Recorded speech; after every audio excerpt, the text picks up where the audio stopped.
What's going on, everybody? It's that time again. The AllSooners Podcast, episode 142 on this wonderful Wednesday, September 14th, 2022. Josh Callaway in Oklahoma City, Ryan Chapman and more, John Hoover in Tulsa. Gentlemen, we're going on the road for the first time this year. Last year, we had some adventures on the road contests, and so we're looking forward to hitting it for the first time this year in Lincoln, Nebraska. I'm excited. Let's do this. OU Nebraska on Saturday. If I fall down and bust my ass in a cornfield this year, I'm more worried about someone smuggling their own helium tank that try to get the red balloons and it blowing up in our face somehow, some way. That could happen too. Yeah, between Lincoln and then later in the year Ames, this is the season of corn. This is the corn year because we're gonna have lots of opportunities to try and swipe some corn, a la Brent Venables in his youth. Just hop out of the car, grab it, and go. Nobody will say anything. There's no cameras in the middle of a field. Just let it happen. What if he gets off the airplane and there's Nebraska state investigators there, and they handcuff him and say, "This is for stealing corn back in 1974." The statute of limitations has not ran out on that. That's you right. Admitted to it. Don't mess with Nebraska corn. Unbelievable.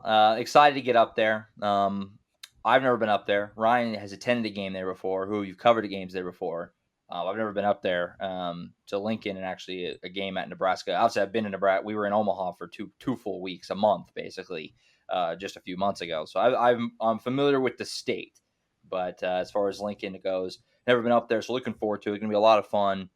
Should be a madhouse. I mean, the firing of Scott Frost only makes it, I think, more crazy because the fans have you've given them just enough of a glimmer of hope to be fully invested because they got the interim and teams historically play pretty good first game after a firing. I think I saw some numbers that are in the last I don't know however many years teams are 500 against the spread when the first game after firing their head coach and stuff like that. Obviously, if you're firing your head coach, you're a bad team. So going 500 against the spread or whatever, that's not bad. So it's gonna be fun to see how that shakes out this weekend for sure, Oklahoma and Nebraska. We'll talk about that game a lot here, obviously, coming up in just a little bit. Let's start off with how we typically do, like we did last week. Final thoughts on the Kent State game to kind of close the book on that one. Sooners obviously won that one 33-3. If you missed our post-game show, it's still there. We recorded that thing 1:30 in the morning up there at the stadium with our immediate thoughts. I know we've had some days to peel back from it, look at it back, try to see some more reaction to it. What are some final thoughts on that game before we turn the page and look ahead? Well, I think we've hit most of the high points. Oklahoma is tackling better, although Ted Roof said Monday we missed a lot of tackles. I think I counted 2 in the first game against UTEP. There was probably more, but I counted 2 that were obvious. There were a lot more than 2 last week against Kent State. But, again, from where this defense has come from 2018 to year 3 under Alex Grinch to right now, they have really, I got to say, they're showing a lot of, they're buying into what Brent Venables is selling. Well, part of what he's selling is physical contact at practice, a physical training camp, a lot of tackling drills at training camp. I think it's paid off. I think that's the highlight. Offensively, you're looking at the offensive line needs to play better. I asked Jeff Levy that. I asked Brent Venables that. How does the offensive line play better? What needs to happen for the offensive line to play better? And basically Venables said, hey, every position needs to play better. What we're looking at this week is chemistry with a new starting 5. You got Wanya Morris back on the offensive line. So this team's got to improve its chemistry up front on the offensive line. They need to keep continuing that trajectory of tackling better as a defense. I think they're going to be physical. I think they're going to be excited. I don't think there's going to be emotion's going to be a problem for this team moving forward. But what we've seen from the first 2 games is there are some areas, some little corners, some little pockets here and there where there are maybe not red flags, but some bright orange flags or maybe dark orange flags. I don't know how to say orange on an OU podcast and make it come out right. Let's just call them red flags. Maybe there's some tiny little red flags in that we've seen in these first 2 games, and stuff like that can crop up when you're playing somebody like Nebraska in Lincoln, and it can crop up when you get into Big 12 play as well. Yeah, I think that when you just go back, we hit on it immediately in the post game, but the offensive line performance looks even worse when you go back and watch it and see that, hey, it literally wasn't three rushers. There's like a delayed blitz. Like there were just moments where the communication was off. There were moments where guys were just turned the wrong way for where the direction of the run's going, all that stuff. So on one hand, it can either be, hey, that's mental stuff, right? So maybe that's a little bit more encouraging than if the pocket was just getting pushed on bull rushes, things like that, right? Because that's mental stuff. But on the other hand, it's three starters that returned from last year's offensive line that had these mental issues all year long. And one of those guys who's now a starter this year couldn't get on the field last year. So he couldn't supplant one of those guys last year that was having those issues. So interesting to see. We've heard about the all-new Wanye, right? The rededication, all that stuff. That was the story up until right before camp when Wanye Morris became a off-the-field issue, keeps you out for 2 games. So let's see. He's back on the field. Did all of that work during the spring and summer? Is it going to pay off? Can adding him help that out? Maybe raise the ceiling of the group. I'm just not sure that adding a starting right tackle is going to help your communication across the line. Yeah, no, there's certainly some aspects that are, alarming on the offensive side. Obviously, like Hoof said, defensively, it's been good. I mean, you get 16 total points in 2 games. Competition wasn't amazing, obviously, but that's not. You'll take that. I mean, you give up, 1 total touchdown in the first 2 weeks. You're in pretty good shape. They're right at the top. You saw, I'm sure OU Football tweeted that graphic. They're right at the top of tackles for loss and sacks nationally. And again, it's 2 games against not great teams. Probably bowl teams last year at least. So we'll see how that shakes out down the line. But, good start defensively. Offensively, been kind of hit or miss. I do think overall, as it's peeled back, the game as a whole has been viewed pretty favorably, all things considered, because just because on a Saturday where A&M loses at home to Appalachian State, and like we talked about, Nebraska loses at home, and Marshall beats Notre Dame in South Bend, it just feels like overall it's kind of being tossed aside as they got to a slow start, they ran away with it, they won by 30 points at home, and I those other games make it seem a little friendlier, just because, on a Saturday where Appalachian State, they dominated A&M. I mean, that was something I didn't realize at the time, because we're at the stadium, and I'm just seeing the scoreboard thinking, oh, they pulled it out 17-14. Statistically, that game should not have even been nearly that close. App State completely dominated the box score in that game. So things like that where the Sooners run away with it, I think you can kind of live with it a little more than maybe I thought at the time, where that first half was really alarming. So Sooners get the job done. They did get to 2-0. They move up in the AP Bowl to number 6. Georgia goes up to number 1. Bama slides down to number 2 after their close call at Texas. We'll talk about that a little later in the show. 3, 4, 5 stays the same. I like the 5, 6, 7. It's pretty fun because it's Clemson 5, OU 6, USC 7. Obviously, just a lot of shared coaches in those 3 teams there, so that's kind of fun. Oklahoma State is at 8, and then Kentucky, Arkansas round out the top 10. I mean, OU's been kind of under the radar, I think. Not a lot of people talked about them as a serious contender as the season started. Number 9 was a pretty fair spot, but they're just kind of moving their way up here at 6 now. I mean, you're talking about obviously a week or 2 away from maybe being a top 5 team here. Oklahoma is going to start getting more and more attention nationally if they can keep finding ways to win. There's a lot of growth that has taken place in this program over the last 9 months. But what you see on the field against UTEP, you see on the field against Kent State, you see a lot of room for more growth. And I'm talking specifically offensively. Those 2 3-and-outs in the first half against UTEP, followed by that abysmal first half performance against Kent State before they took the reins off and let Marvin Mims run. And he got them a touchdown right before halftime, and then he was unleashed in the second half, and they kicked in 24 points in the third quarter. That's what you want. But boy, that first half performance, and then those couple of handful possessions against UTEP make you kind of wonder about Jeff Lebby's tempo design and what teams are doing to them defensively, scheming them up. Guys, this is UTEP and Kent State. That stuff should not happen against UTEP and Kent State. Respectable opponents, sure. Yeah. Okay, give you that. But this was the strength of schedule that Oklahoma played is probably somewhere in the middle of the pack. There's been a lot of teams who have gone up against worse teams and lost. There's been a lot of teams who've played better teams and struggled, so or dominated, I should say. So where Oklahoma goes from here, it's kind of hard to say. It's like I was thinking about that the Texas and Alabama game. I was thinking about that earlier today. Thanks a lot, guys. Now we don't know anything about Alabama and Texas. We thought we knew what Alabama was, and we thought we knew what Texas was. Now we don't know. And that's kind of what college football does to you at this stage of the season. You go in with preconceived notions you think you know, then you see the performances and you're like, well, damn, now I got to start all over. I don't know who's going to win this game. I don't know who to bet on the favorites or anything like that. So Right. Yeah, if you're a glass half full kind of person, here would be where things can kind of change. The offense has been incredibly vanilla, right? And vanilla should just blow Kent State off the football. It should. There's no excuse for that performance. But if Jeff Lebby opens up that playbook a little bit more, I asked him this week kind of about the adjustment process, and essentially the gist of it was, how do you make sure you don't have to wait until halftime and basically kill 30 minutes of crap, which was what that offense was, before he can make adjustments? And he said he was stubborn. That's on him. He needs to throw the ball more. He just wanted to establish the run. So if by opening up the playbook, that helps him kind of find his rhythm, and this team becomes a Jeff Lebby wants to run the ball, but they're going to pass to run the ball, and they establish the run in the second half and wear teams down, then maybe you can see where that gets a little bit better.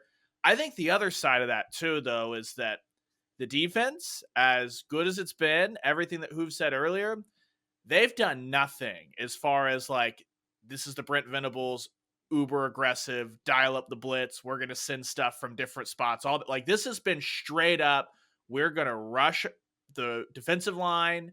Occasionally we'll bring a linebacker. We're going to drop the secondary back in zone, and you're going to have to go up and down the field on us. And that's what the Brent Venables defense has been through 2 weeks. We know that's not what his defense is. So that'll be something to watch. If Oklahoma starts blitzing a lot against Nebraska, if they open up and start throwing the ball all around the yard, then maybe you can say, okay, 2 new systems, trying to keep it very simple, all that stuff. Everyone knew what was coming at them. And now as they kind of settle into what they've been working on all spring and all fall camp, maybe it looks like it gets a lot better. They get to where visually they're past that eye test of looking like a top 5 team.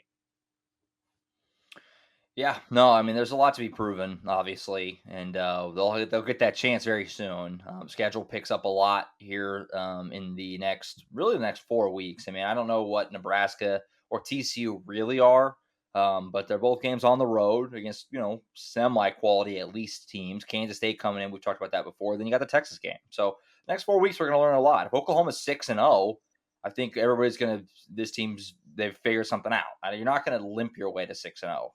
They're going to have to do things better to get to that point. So we'll see how that shakes out. Like Ryan mentioned earlier, Wanya Morris is back this week. Couple of guys talked about how important that's going to be. Anton Harrison, I know, talked about it. Dylan Gabriel talked about it yesterday.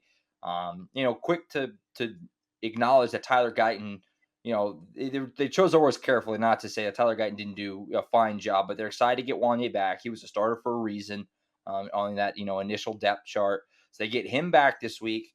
And then Brent Venables said that he is hopeful that Key Lawrence will be a go and that Robert Conja will be a go, which would just give you another option on that offensive line to kind of play with if things aren't going well, I guess is the best way to put that. Obviously, Key Lawrence is the bigger one there. So I guess what are some thoughts on what getting Wanya back will do, and then how important is it that they get Key Lawrence back, I guess? Because, I mean, there's an argument made Key Lawrence is one of the best defensive players on the team. So, I mean, getting him back sooner rather than later seems pretty important to me. Yeah, I'll start with Key. Obviously, having him back in the secondary is going to be big for this offense to defend this Nebraska offense that averages 492 yards a game. Nebraska's point-wise, I think they're middle of the nation, somewhere in the 50s scoring. So they're not terribly dynamic. They've got 5 turnovers, giveaways, I should say. So it's a situation where they have a dynamic offense. They have some playmakers. They have a running back and receiver that can really make good plays. But in terms of just come out and slay you, they're not that kind of offense. But still, at this stage of the season, you've got to have your best players on the field. against a team like Nebraska, against an opponent where there's going to be 80, 90,000 really loud fans. You want to have your best players, your most experienced players. Key Lawrence, remember, from Tennessee, played at Tennessee. Yeah. So he's a guy that's got to he's going to be very important to this defensive scheme. He understands what's going on. He understands the blitz schemes, the protections, the packages, understands what's going on up front, understands what's going on in the back. So he's huge. He's huge. I thought Oklahoma did a pretty good job last week without him against an up-tempo, high-octane, throw the football all over the place kind of offense in Kent State. They did a good job without him. The guys rolled in there. They rolled different players at different positions. At one point, they would have 6, and then they would pull 2 off and bring in 2 linebackers. A lot of options for Ted Roof, and the guys seemed to understand what was going on. But I think part of all that movement and shuffling and changes might have been part of the fact that Key Lawrence wasn't there, so they had to try some other things. Yeah, there was a lot of talk this week about the Billy Bowman forced fumble, right? Brent Venables called that the play of the game on Tuesday for the defense. On Monday, Ted Roof said that was a huge momentum play. Well, that exact kind of play is what we became accustomed to almost every week like clockwork last year, the back half of the year, once Key Lawrence was tossed in at corner, right? So you bring another one of those guys back that if you've got both of your safeties, this is what we talked about, that you're trading in the known quantity of Delarian Turner-Yell and Pat Fields, who were fine, right? They were always there, and that's probably the best thing you could say about them. For guys that Billy Bowman and Key Lawrence, they're probably at some point this year going to look really stupid because one of those guys took a gamble and gave up a big play. But the flip side, you've got Billy Bowman who's breaking up passes in week 1. You've got Billy Bowman forcing a fumble in week 2, and the Key Lawrence turnover machine that we saw last year. So it just raises the ceiling of that big play on top of exactly like Hoover said. If you're going to throw those 6 DB packages in, you just want to have all your DBs available, right? So it'll be interesting, especially because, like you mentioned, Hoover, it's not like this is an elite offense or anything that Oklahoma's playing, but you saw last year, if Casey Thompson has massive windows, he can throw into those windows just fine. You saw that in the first half against OU Texas. And so if you've got defensive backs back there that aren't doing their job in the zone and letting those windows develop, Casey Thompson's shown he can pick you apart a little bit. So it's not like Casey Thompson's a guy, I haven't seen him throughout his career be a guy that like he can beat you on his own, like that kind of level of quarterback, but he's happy to take what's there and slice and dice you if there's gaping holes. So have your starters there to prevent those. What about Robert Conjol? Is it saying too much to say that if Robert Conjol plays a lot of snaps in this game, then that would be a bad thing because that means something went wrong essentially on that offensive line, or if he gets in there, that something went wrong. Because obviously he wasn't named a starter, but he's a guy who's played a lot of football for OU. He always seems to find his way into playing time. Obviously, if he doesn't play at all this week, and he's healthy, obviously assuming he's healthy, if he doesn't play at all, I would think that's a good thing. So I would think the 5 out there did their job. Andrew Rame did his job at center. Is that kind of the way you guys see that? Like Robert Conjol, it's nice to have that safety net, but you really don't want to need him because if you do, that probably is a bad indicator of how things are going. Yeah, he's one word comes to mind when I think of Conjol, and that's steady. He comes in and steadies the offense. His play is always steady. He knows what's going on, and that's the main thing on offensive line. You can wish in one hand for big, huge, dominating forces up front offensive line, but if they don't know what's going on, it's a disaster. You can have, on the other hand, guys who have average ability, but if they understand the scheme, they understand the protections, they understand the defense, and they understand what's going on, you're in a lot better shape. So Conjol's one of those guys. He fits into that latter category. Maybe he doesn't have first-round ability, obviously, but he's got a lot of understanding of what's going on. He's a steadying force for sure. Yeah, and he's also just you've seen him plug in for Matauer already this year, right, at left guard, so that helps there. We know he can play center for this team, so even if you don't want to put anything bad into the ether or anything like that, but when you're going on the road like that, in that kind of environment, you want to make sure that if something happens, if someone's cramping and has to miss a drive, especially early on when the crowd is in that game, put an experienced guy in there. He played fine in Bedlam last year, right? Weathered that storm in a just bonkers environment. Okay, now there's going to be about 25,000 more people in that stadium. And this is like the last stand for Nebraska football in 2022. So The team may or may not be up for it, but the fans will be, and you want someone to kind of be there that can be, just like Hoover said, that steadying presence if you need him. So if he's used in that scenario, then, okay, that's fine. You're glad you have him there. But, yeah, the 5 that starts on the field are the 5 that you want to see play deep into the third and fourth quarter. Absolutely, going to be interesting to see how that shakes out, and how, if those guys are all healthy, how that looks, rotations, and if he gets in there, if he sees the field. So we'll talk about this game more. We're gonna take a timeout. We'll come back and we'll break this down. Oklahoma, Nebraska, what we're expecting from the environment, what we expect to see the game, what are going to be the keys for Oklahoma to get out of there with a win and be 3-0. We're gonna break it all down next on the AllSooners podcast. On Twitter, you can follow AllSooners at @all_Sooners. Ryan's at _Ryan Chapman. Who's at John E. Hoover. I'm at Josh M. Callaway. Our website is allsooners.com. We are a Fan Nation affiliate, part of the Sports Illustrated Network. All right, segment 2. Let's break it down. Oklahoma, Nebraska on Saturday. First time on the road for us in 2022. And, I mean, we have kind of talked about it throughout the week, but first time on the road in this kind of capacity for a lot of these guys. I mean, Dillon Gabriel's never played in a game like this, and that's the case for a lot of these guys. So this is going to be a big-time thing. So before we even talk about any of the X's and O's, just what are some expectations from you guys on what we think the environment is going to be like, and how do we think these guys are going to handle it? Because, like Brent Venables touted a lot in the offseason, most of these guys have never taken a snap at OU before. A lot of them came from somewhere smaller. Rattling off, McCabe Matoyer from Cal, Gabriel's at UCF. I mean, there's a lot more, examples. That Daniel Parker was at Missouri, but he said that, the best atmosphere he played at was these home games so far. Now, he might have just been lip service there, but so, I mean, it's going to be a zoo. I think we all expect that. So what are some thoughts on what it will be like? Who have you been there before? Covered a game there, and how do we think the guys are going to handle it? Because that's a big question mark. It's just simply put, how do they translate on the road?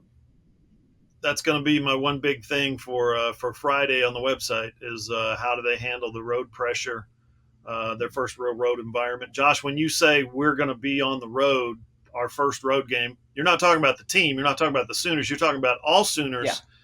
The crew, the trio of us, the 3 of us are going on the road for the first time this year. So we're going to be in Memorial Stadium bringing you coverage from the field, from the press box, from the post-game press conference, all that stuff. So don't miss our post-game coverage. We're actually going to be in Lincoln.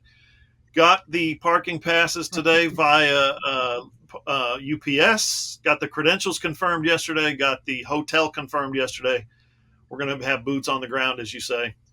It's a big wonder. It's a big mystery, Josh, and that is how guys are going to react to that environment. I think the way we understand it, okay, we're not in the locker room, but we sure hear a lot of reports about Dillon Gabriel being cool, calm, and collected.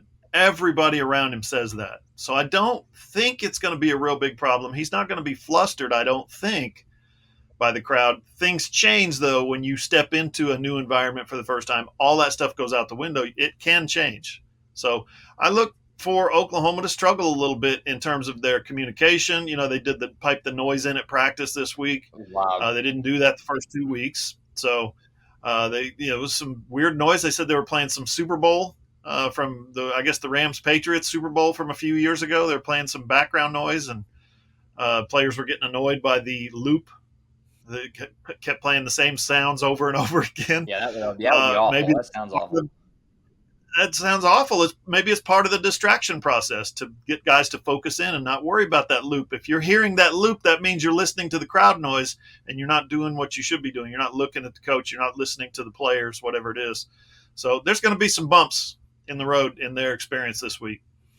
Yeah, especially just because we had talked about, so Dillon Gabriel, the top 3 crowds he's played in front of, right, are in terms of attendance, OU UTEP and OU Kent State and OU Spring Game. Those are the 3. Those are the 3 crowds. Not a single one of those crowds has been making a bit of noise when he's been on the field, right? So he talked about Dillon Gabriel this week was asked. I think that we did a good job as a group finding every different way we could ask about the noise to see him try to navigate through that, I guess. But he basically said that he focuses on his preparation so that everything becomes second nature, and that he thinks that maybe if he was like a freshman, this would have affected him, but he feels prepared. That's great that he feels that way. He's never experienced this. So I don't think Dylan Gabriel knows. I don't think he can tell us for 100%, right? But he did kind of talk about, I was asking him, hey, with the tempo, does that make it any easier, harder, anything like that? And he basically, what he said was, if they have a big chunk play, it'll actually make things easier, because when he's running down the field, he's running right behind the offensive line, and that's a time that he can communicate with those guys. We've all been in stadiums, right? So what happens when the road team hits a big chunk play? Everyone shuts up. So that'll be the thing early on. If Oklahoma, I think, can find those chunk plays early, it's a big if, but if they can just get the ball to Marvin Mims, frankly, I think that'll help settle everyone, because we've seen this offense is very momentum-based, right? Things are going well at the start of UTEP, 3 drives, 21 points. Things are going bad in the second quarter of UTEP, and then it takes a whole 10 minutes of game time to regroup. Same thing, awful start until the 2-minute drill against Kent State, and then they pour it on in the third quarter. So I think a lot of that, I know everyone says you go on the road, score early, all that stuff. I think for this team, it's even more. For what we've seen of this offense, they need to have that success early for the communication, to settle in, to take the crowd out of it. Because it's a team that we've seen not a bunch, but a handful of false start and procedural penalties already at home when noise isn't happening.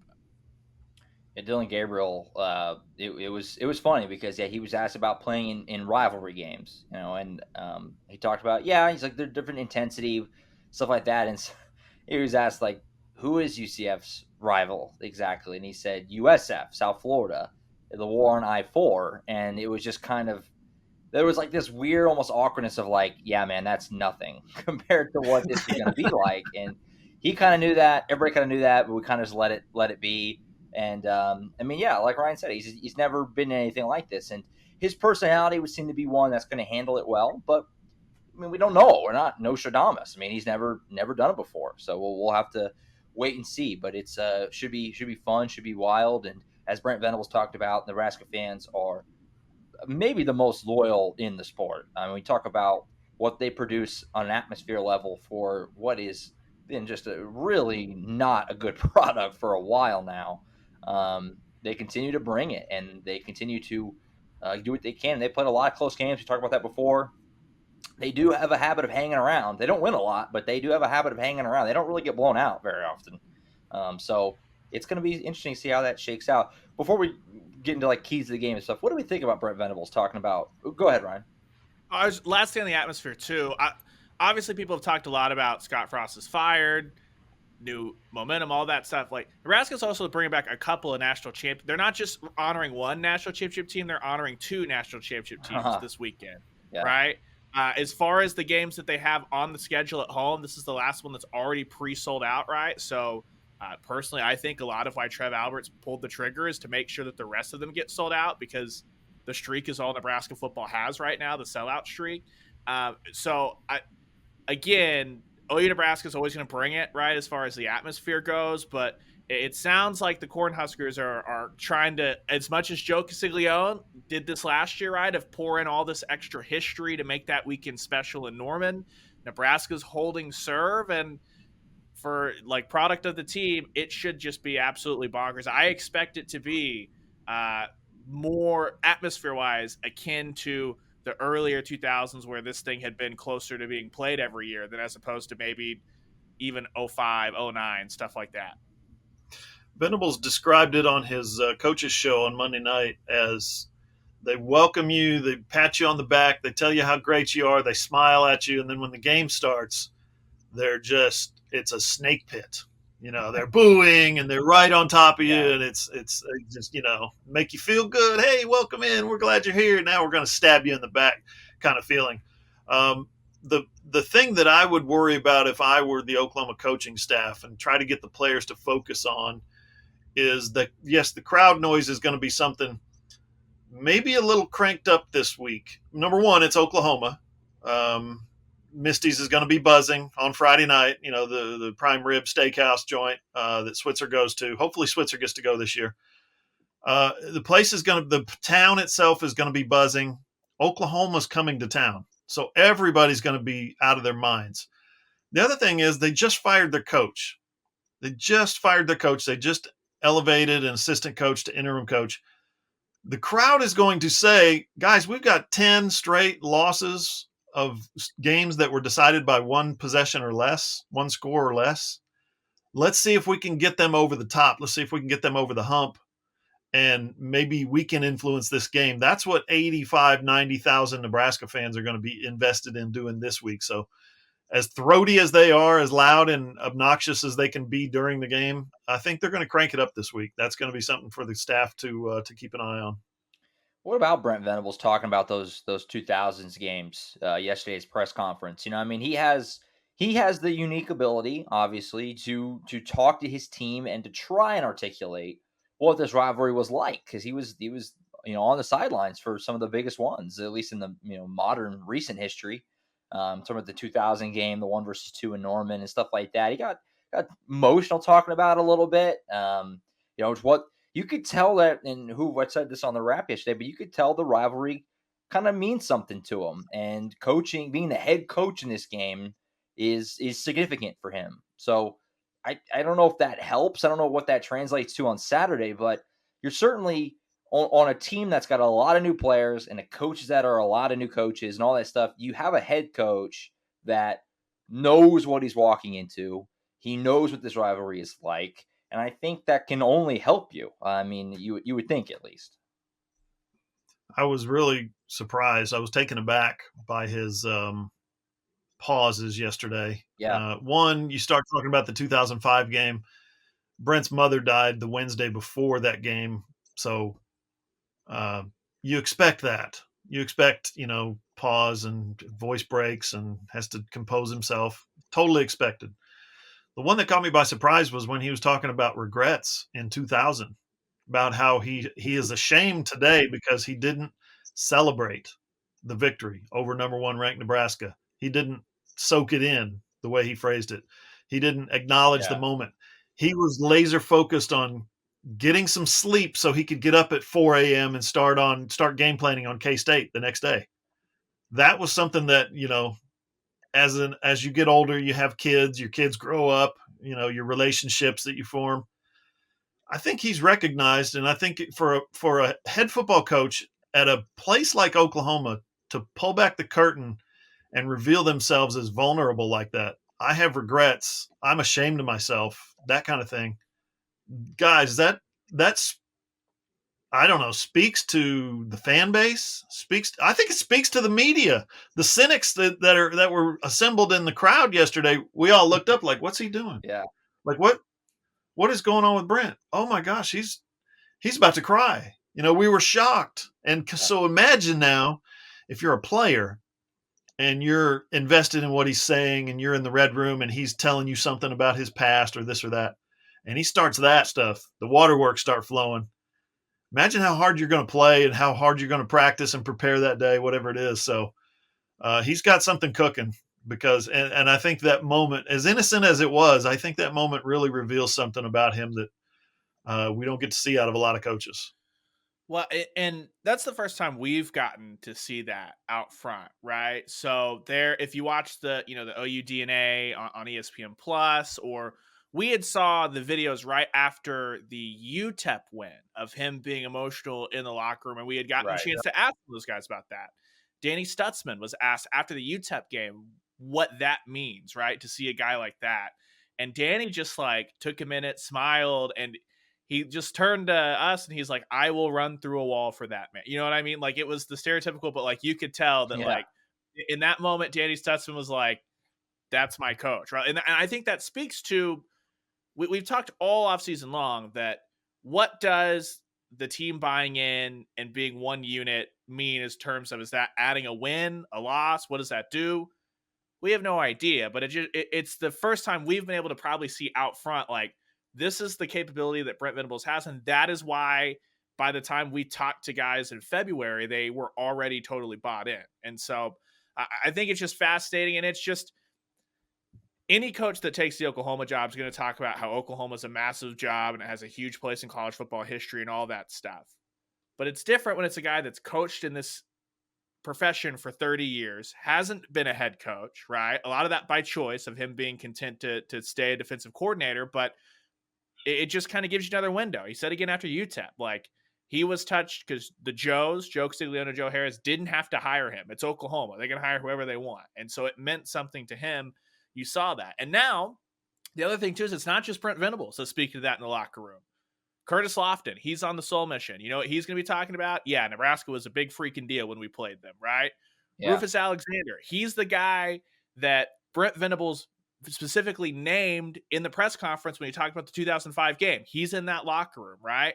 Ryan Young, the head of the Soul Mission, he's not a former OU guy, K-State guy, but he's another one that anyone asks him, what's this Nebraska thing all about? He's going to be like, bro, Nebraska, those were the guys. Those were the dudes, right? Like he's got a locker room of guys, Soul Mission on down, that are going to be reverberating back to this team. This game is a big deal.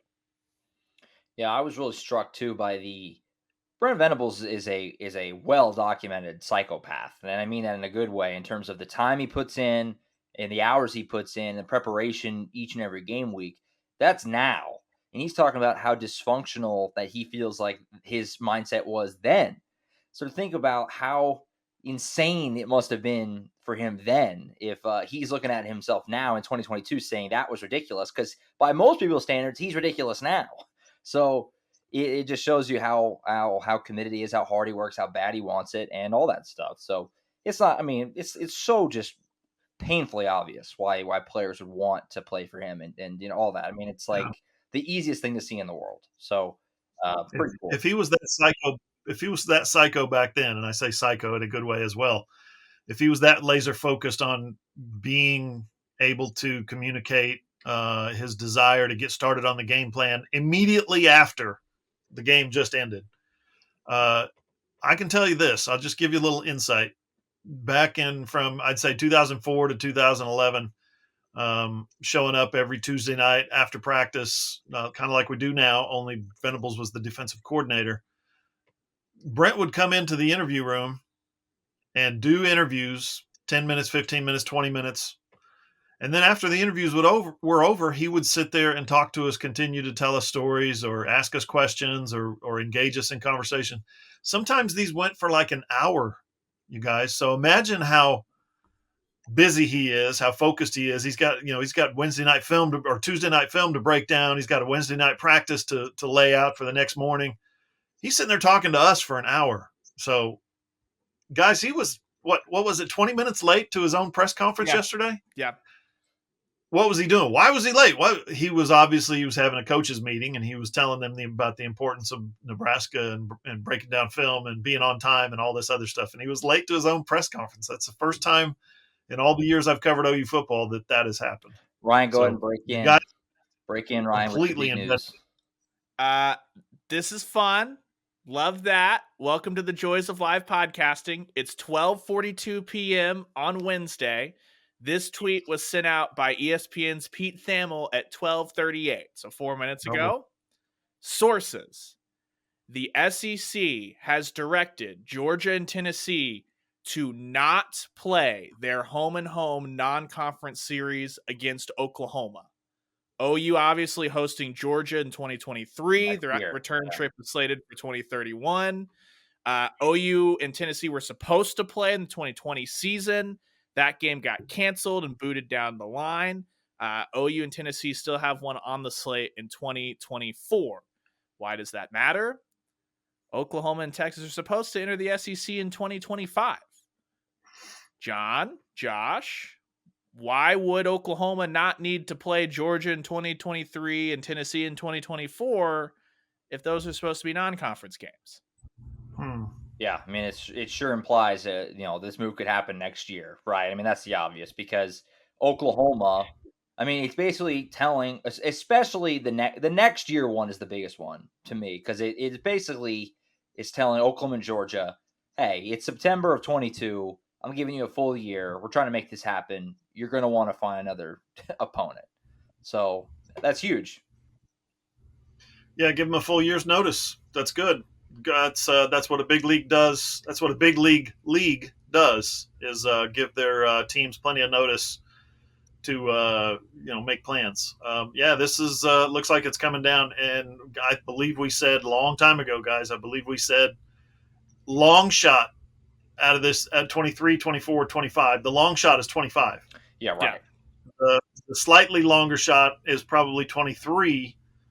I would almost guarantee it's going to happen in 24. Well, now I look ahead at what Pete is plugged in. Pete's a hell of a reporter. Looks like 23 is when this thing's going to happen. That is approximately 12 months from now. Holy crap. Maybe OU and Georgia should pick up the phone to poor NC State. I feel awful for the NC State fans because do you know who they had on their schedule originally for next year? No. BYU and Cincinnati. Oh, perfect. And both of those teams have had to bargain out of that game because they're entering the Big 12, which means that NC State could end up with like 2 FCS teams on their schedule purely because they're scrambling to put a schedule together. Man. Well, I don't know if they're going to want to pick up the phone and play OU and Georgia, but maybe come on over to Norman, NC State. That'd be a fun one because you could do 2023 in Norman, 2024 at NC State. And for Oklahoma, at least, that fills the Georgia and Tennessee hole. Yeah, I mean, it's huge news that just comes down. And, boy, I mean, I'll say this, too. I mean, I've already seen some fans with some disappointment. Trust me, I would love to see Georgia and Norman. That was going to be a wild one next year. But if it means the SEC is next year, then we're going to get big games in Norman. So that would be the solace there. I mean, that's a bummer, but it'll get replaced. It'll get replaced. Texas plays at Alabama next year, too, so I don't see anything. On this tweet about that, but sounds like that one's going to need to be rescheduled as well. Yeah, maybe just Oklahoma's joining in 23. Texas will come along in 25. Well, Texas is worried about how many people can watch them lose football games, as we saw by their Twitter account yesterday. Right. So that's obviously massive, and we'll try and react to that more as we go. Just a bombshell during the pod. Nothing new there. That's about 50% of all pods have bombshells during them, it feels like. Hey, it's not Baker news this time. It's not huge Baker news. So we'll take a break here in just a second. Is there any final things on the Nebraska game? Keys or expectations for Saturday we want to get through before we Yeah, I'll throw something out real quick. Nebraska's offense, we talked about it. Dynamic. Anthony Grant's a good running back. He's got 5 touchdowns in 3 games. Their offense isn't the problem in Lincoln. The problem is the defense. Those guys, I don't think they award black shirts anymore. And if they don't, that's good. If they do, they need to stop because this is defense that ranks 115th in the country through 3 games against the run, 115th against the run, 124th in total defense, and 98th in scoring defense. I think we've identified the problem in Lincoln. And part of it was coaching, yes. They've gone through more than a decade now of mediocre coaching. They fire a coach and they bring in a new guy, and the new guy's worse than the guy that they fired. That's a long-standing tradition now at Nebraska. So from Solich to Bill Callahan and Bo Pelini and Mike Riley, holy cow, they've hired some coaches who – and here's the problem, guys. I thought about this. Oklahoma keeps having success because they keep hiring assistant coaches who've never been head coaches. Nebraska keeps hiring guys who have been head coaches and have been wildly successful somewhere else, and they're all terrible. So, I don't know. Something to think about. Fix the head coach and then start working on the defense. I think it's worth noting, too, that just saying that Nebraska is 124th in total defense doesn't tell the whole story, right? Because, like, for instance, if after week 1 you had judged Oregon's defense off of what they did against Georgia, they were in the bottom 20 in total defense as well. And you're like, okay, well, you played Georgia. They play a week 2 game against Eastern Washington, and it balances out. Nebraska's played 3 games, so it's an even smaller sample for them. And those 3 games happen to be the high-flying, rip-roaring, just run and shoot. Oh, it's Northwestern. Sorry, it was the Northwestern Wildcats across the pond. It was the great institution, Stuart Mandel's favorite North Dakota school in North Dakota, and then a Georgia Southern team that went in there and set a Memorial Stadium record for total offense from an opponent. Northwestern, North Dakota, Georgia Southern, and they're the 124th total defense in all the land. Yeah, that pretty much tells you all you need to know. Oklahoma should have success. The wild card and the unpredictability of the game, obviously, we talked about it already. It lies in the fact that it's an interim coach, and it lies in the fact that it is a rivalry. It's going to be a scene there, and that creates some levels to it that you can't predict, and that's what's going to make Saturday fun. And for me, obviously, Casey Thompson has shown that. Is he, a top level college quarterback? No. Is he a future NFL? No.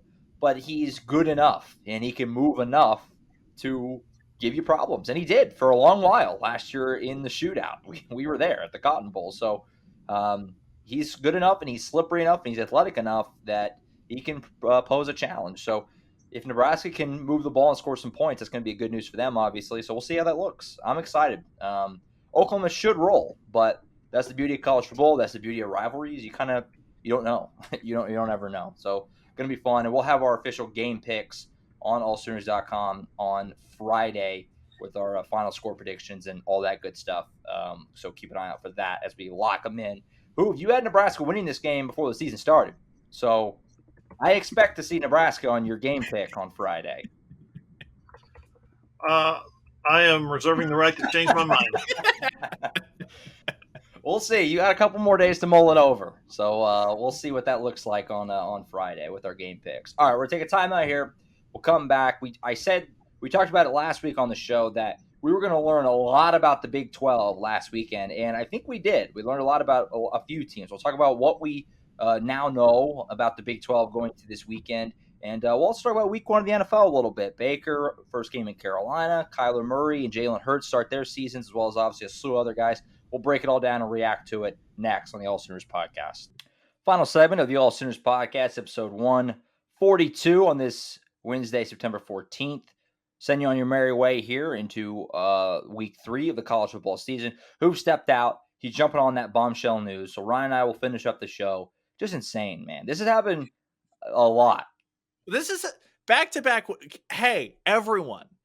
There's a reason that all this major college football news breaks in the offseason, right? We're just innocently over here, excited about a trip to Lincoln, rivalry renewed, first time since 2009. We've now had on a random Friday, the college football playoff expanding to 12 teams. Where's this stuff in the offseason? Right. And then just a Wednesday, like, hey, by the way, it sounds like that this has, been in the works for maybe a little bit, and we're just going to leak it today. What is going on in college football? Yeah, where is this stuff on July 3rd or something when we're kind of scrounging for something to talk about, something to write about, just pretty much all recruiting news. We could use this kind of stuff then. So maybe let's shift our mindset moving forward, college football and commissioners around the sport. But yeah, bombshell news. Read more about it on AllSooners.com. By the time this show gets posted, obviously, who will have the story up. So wild stuff. Georgia not coming to Norman next year. It's going to be, with 1 year's notice, it pretty much has to be an FCS opponent, you would think. Unless something else happens, like you were saying, Ryan. There's some finagling, some moving around of schedules.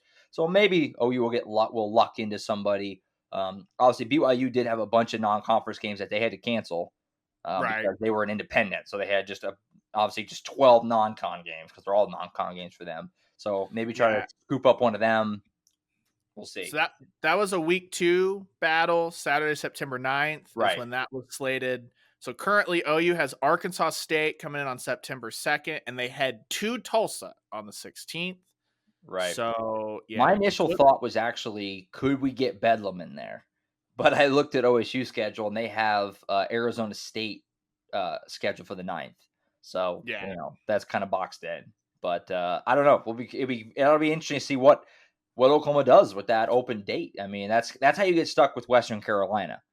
Was this happening before with LSU? Obviously, a very different circumstance, but a late edition. That's how you get stuck with a game like that. So that would probably be my expectation. Josie, NC State hasn't moved at all. They've got September 2nd is at UConn, and then the next thing they have on the schedule is VMI, September 16th. So for the sake of everything good and holy and trying to put forth a non-conference with intrigue, call NC State. I'd be on board. They've got a good team this year, and if it's in Norman, cool. If it's I think they're in Raleigh, why not? And like we said, OU will have to fill a 2024 spot as well. So book that home and home, and see if you can make it happen. Let's see. What does NC State have on the books for 2024? We might have just solved all of our college football issues. Yeah, they've got Western Carolina, Louisiana Tech, and USF. So maybe they Western can. Carolina, you don't need that. Yeah, bargain out of that Western Carolina game. Maybe that'll be part of the negotiations. OU helps pay the Western Carolina buyout so that everyone makes more money. Wild stuff. So yeah, I'll read more about that AllSooners, and we'll react to it more as we go on. But it's looking more and more like the SEC in 2023 is a thing. So which is nuts. So we'll talk about that more, obviously, as the season goes on and over the next year until that becomes official. So let's talk about the Big 12 though. While we're still in it, we talked about it last week on the show. Last weekend was massive for the Big 12. Like every team practically was playing a big game, it seemed like. And it went pretty well for the most part. Texas played Alabama tough. They lost, but they played them tough. I mean, they played them way closer than I think almost anybody thought. They could have very easily won that game. Maybe would have if Quinn Ewers doesn't get hurt. Baylor does lose to BYU on all those kick shenanigans. We talked about that a little bit on the post-game show because that game was still going at 1 a.m. or whatever it was. Oklahoma State took care of Arizona State. So I guess my question, Texas Tech beat Houston also in overtime. Nice win for them. So I guess now that we've had this week to peel back from, because if you asked me before last weekend, I would have definitely said Baylor was the next best team in the Big 12. That's what we picked in the preseason was OU to beat Baylor in the championship game. How do you feel about it now? Is it Texas? Is it OSU? Or is it still Baylor? I mean, it's not like Baylor lost to some scrub. I mean, BYU's a good team. It was in Provo. They could have easily won, had missed field goals late. So I guess state of the Big 12 now, in your opinion, after I think what was a pretty illuminating weekend for the conference. Yeah, Chisholm Holland and I on the franchise, we do Big 12 power rankings every Tuesday, basically. And through 2 weeks, based off what we've seen, little disagreement. Chisholm's still a huge believer in Baylor, right? Him and I are both Dave Aranda guys. I was a little concerned with Shapin and what we saw as far as accuracy down the field. So for me, what I had coming out of this past weekend is I think through 2 weeks, Oklahoma State's been the most complete team through both games. They also had some first half struggles early on, but Spencer Sanders kind of worked out of that, and they worked through it into the second quarter and third quarter, got off and running. Then I think one to keep an eye on K-State. K-State absolutely clobbered. Granted, it's a bad Missouri team, but that's a Missouri team that's better than UTEP or Kent State, right? And that was a K-State defense that was absolutely smothering, and it took Missouri, I think it took them like 5 tries with their ones against the K-State twos to punch in that late score to up it from 6 points to 12 points for the Tigers. The offense looks good. Deuce Vaughn looks awesome. So I think that was a big statement too. And then like with Texas, here's the thing. Defensive line looked awesome. We've seen that before, right? That Texas gets up for one game. So like we just need to, I'm reserving I need to pull back and be like, okay, show it to me 3 more times so we now know you Texas. Because if that defense line is going to play like that, that's going to be a mismatch probably in the Cotton Bowl. Yeah, I'm really excited for K-State to come to Norman next Saturday. That's going to be a night kick. We got that 7 o'clock, which is late. That's going to be a late post-game podcast on that one. But K-State's got Tulane this weekend, so they should be 3-0 going to that game. Should be in the top 25. They should be in the top 25 already. But if they beat Tulane, they should certainly, I think, be right there to get into the top 25. So that should be a ranked matchup, prime time under the lights on Fox next Saturday. So that one should be a lot of fun. I'm kind of with you on Texas. You know, I think I mentioned this last week, but in 2019, they got up and played LSU, that Joe Burrow team that was insane, really tough. They almost had them early in the year, same kind of deal. I think it might have been week 2 in Austin. And then that team went on to do nothing. So I don't know. They look great against Alabama. They did. And they look like they could play with just about anybody. But I need to see it more because they've tanked out after tough losses before. So we'll see. They looked kind of okay last year until they lost a heartbreaker to OU and they tanked. So gonna be reserve judgment there. OSU, they look pretty good. I was hoping for a little more because I don't think Arizona State is very good at all. I mean we'll see.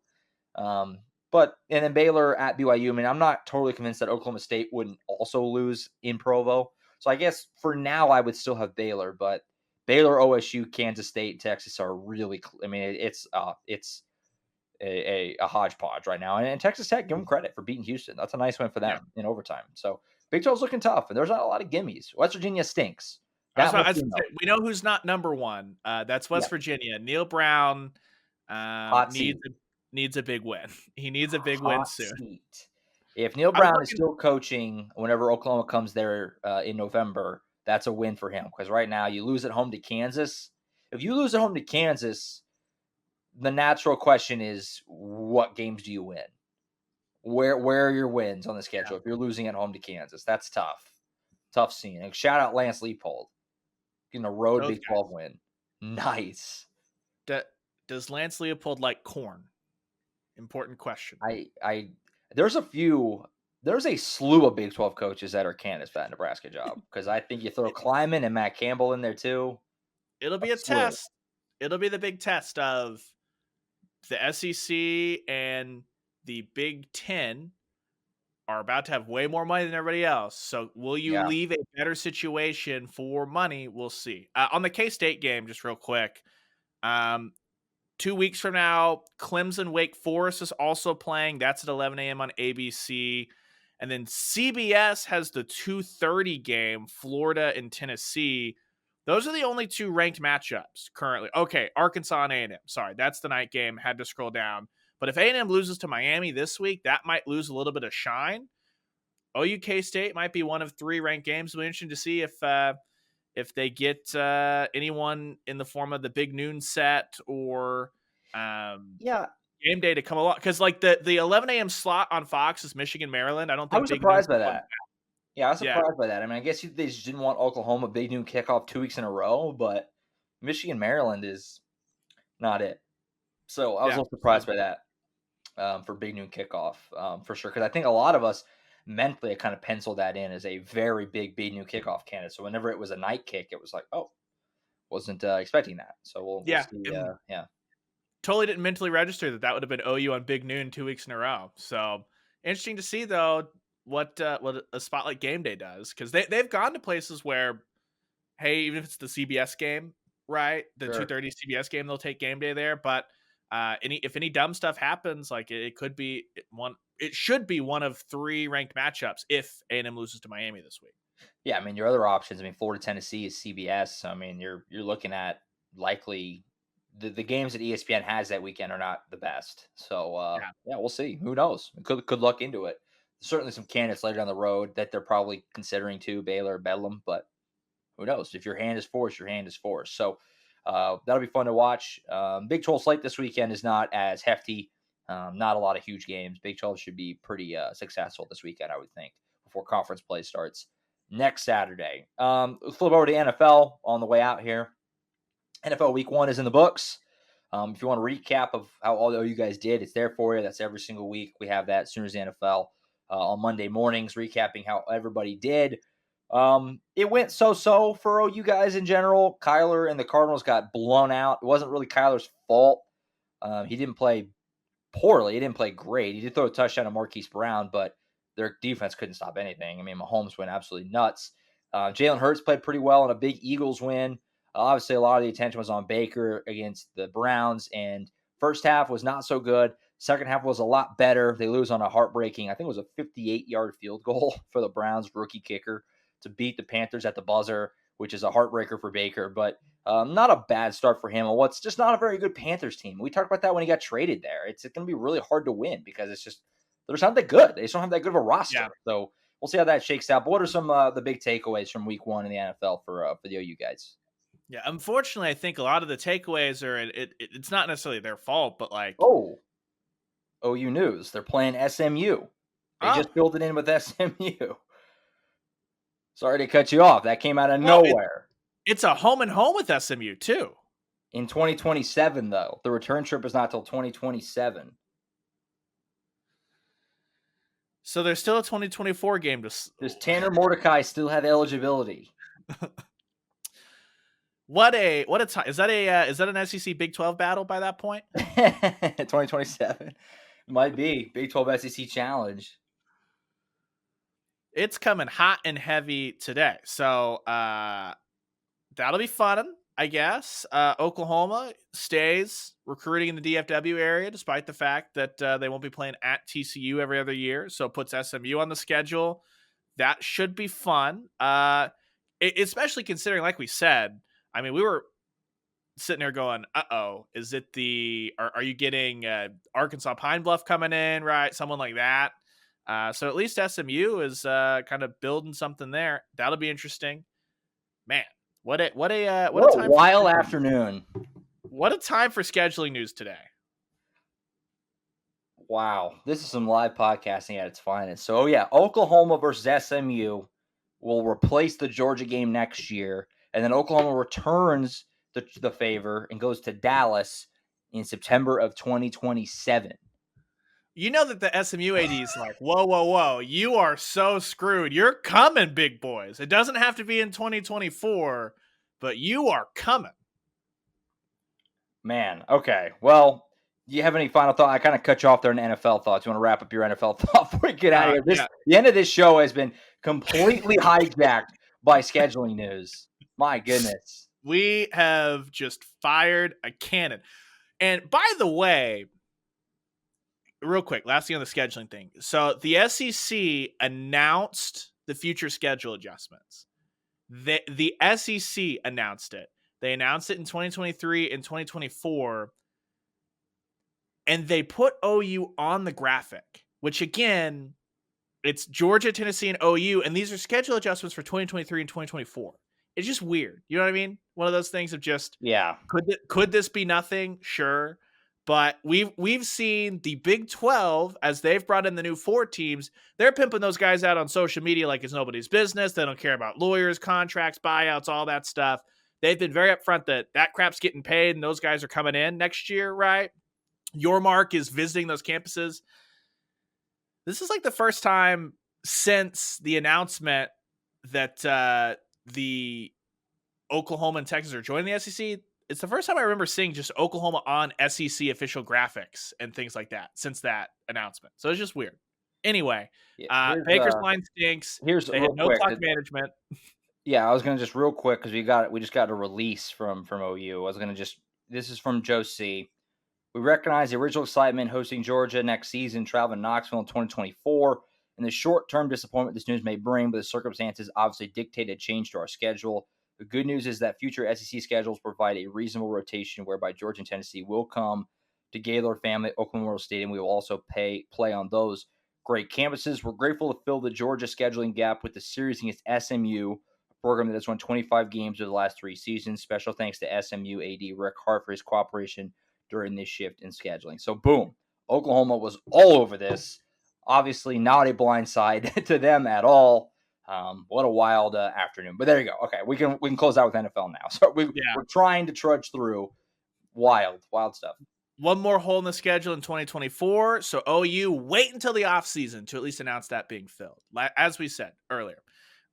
Baker, there was also clock management issues, a bad call defensively. That just sucked all around for him. I thought the biggest just disappointment this week was CeeDee Lamb did not look ready to be a wide receiver 1. And I know that Dallas had way more problems. The offensive line, obviously, Dak getting hurt. But CeeDee Lamb, in game one game doesn't make a season, anything like that. It just wasn't good. For a guy that has a lot of expectation on him. So we'll see if CeeDee can kind of bounce back with what looks like to be Cooper Rush being the guy in Dallas for at least a couple of weeks while Dak is on the mend. Yeah, I mean, I kind of agree. CeeDee was underwhelming, but that whole Dallas offense really was just gross. Honestly, one of the big winners of the week for Oklahoma NFL guys was Sterling Shepard to me. We only had a couple catches, but he had that 165-yard touchdown just bomb, and the Giants pulled off that big upset win. Sometimes I feel like Sterling gets a little bit forgotten, not by OU fans loving him, because he's definitely a fan favorite, and fans have always really liked Sterling Shepard, but the guy has been a pretty good NFL receiver for a while now, and he's back healthy. He's had some problems staying on the field, but he's back healthy. He looked good, had that big long touchdown. Good for him. It was one of those kind of things. He had a nice weekend. And as far as, like I said, the Panthers just aren't very good. And I worry that, I do think Baker is a quality NFL quarterback, and you can win with him if you have enough around him. But I worry that this year is going to go really poorly through no fault of his own because the roster stinks. and then he's going to have a hard time getting another shot. That would be the concern there. And Cardinals, my gosh, that was bad. I think Cliff Kingsbury, I mean, he ain't it. Stop wasting Kyler.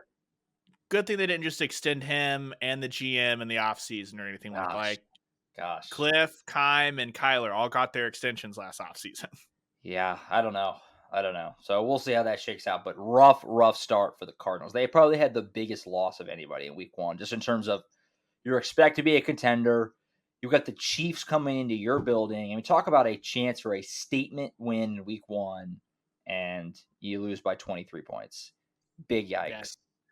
Now Kyler's got to go and play another pretty good pass rush in the Raiders, where his defense should help him out because the Raiders don't have an offensive line. But that's not a gimme road game by any means, and suddenly you could be in the hole real quick.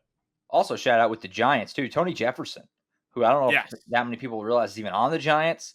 He went out there and made some plays. Good for him. Still hanging on and extending his career a little further after the Ravens cut him loose. So shout out Tony Jefferson there, latching on with the Giants. So there you have it. That's our show. We apologize. I got a little messy there in the back end of the second segment into the third. That's what happens. You have bombshell news drop right during the recording. You think by now we'd be very prepared for it, but you can't. You can't be ready. Once it happens and your whole plan for the show just gets thrown out the window, it's hard to keep it going. Just along for the ride. It's hard to restore the flow of a show whenever you have it planned, and then it just gets – you're live radio guys, so you probably have a better appreciation for that than even me, but – well, but here's the thing. We get a commercial break, right? And so we had our break. We come back. We're ready to move forward. And then it's like, hey, oh, by the way, here's the answer to your scheduling question. Yeah. And I was not ready. The fact that they had an opponent ready to put in there, not ready for that at all. That was completely out of nowhere. So Oklahoma SMU next year. So the Ponies are coming to Norman next September. So that much we know. And 2027, if you want to look that far ahead, you can start to book your stay in Dallas. 2 trips to Dallas that year for Oklahoma football. So there you have it. That's our show. Good one. I'm really excited to get back to get to Lincoln this weekend. I mean, it's going to be some traveling and stuff like that, but it's special to get out and cover these games on the road. Thankful we get to do it. So looking forward to Saturday in Lincoln. We'll have all the coverage on AllSooners.com from Nebraska. We're taking the show on the road. We're going to do the post-game show from Memorial Stadium up there in the land of the corn. Excited for it, and should be a fun game. I mean, I don't know. I really have no idea what to expect. My score prediction on Friday, I don't know what I'm going to do with it yet. I'm really undecided. Right. So should be a heck of a game, though. Should be fun, and cool to get that rivalry renewed. So again, thank you so much for listening. We'll be back Saturday evening. Won't be that late. Won't be nearly as late as the last week. So catch the post-game show Saturday night, wherever you get your podcast. You can catch the video version probably the next day.